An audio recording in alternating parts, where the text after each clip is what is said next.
शास्त्रीनगर रुग्णालय डॉक्टर मारहाण प्रकरणी सीसीटीव्हीत दिसणाऱ्या 5व्या महिला आरोपीलाही अटक करण्यात आली आहे. प्रकरणातील 5वी आरोपी साधना कारंडे उपचार घेत असलेल्या प्रियंका भुजमाळेची आई आहे. तिला काल रात्री पोलिसांनी अटक केल्याची सूत्रांची माहिती आहे.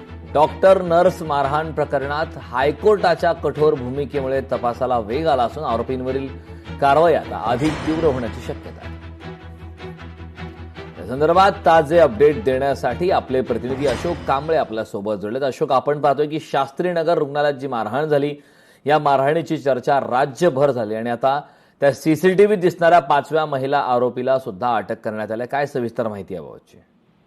करण, अगदी बरोबर आहे. काही दिवसापूर्वी कल्याण डोंबिवली महानगरपालिकेच्या डोंबिवली शास्त्रीनगर रुग्णालयामध्ये एक गरोदर महिला डिलिव्हरीसाठी गेली असता तिच्यावरून जो झालेला वाद होता, तो वाद नगरसेवक रमेश म्हात्रे यांच्यापर्यंत पोहोचला आणि ते रमेश म्हात्रे तिथे आल्याच्या नंतर रमेश म्हात्रेंनी डॉक्टर नर्स आणि स्टाफला रमेश म्हात्रेसह त्यांच्या साथीदारांनी देखील मारहाण केली होती आणि या प्रकरणात विष्णुनगर पोलीस स्टेशनमध्ये गुन्हा देखील डॉक्टरच्या वतीने दाखल करण्यात आला होता.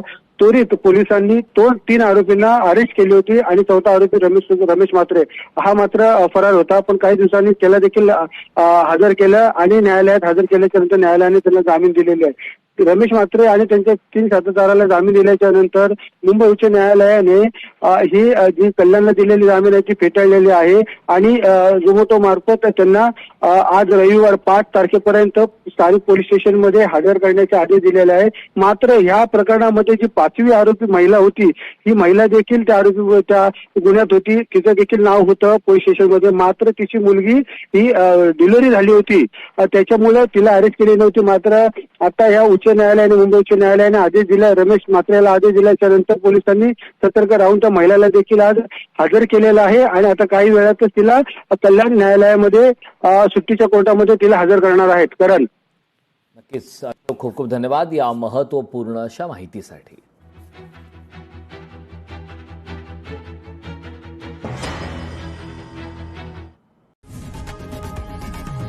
लोकशाही मराठी ऐका, पहा, जागरूक रहा.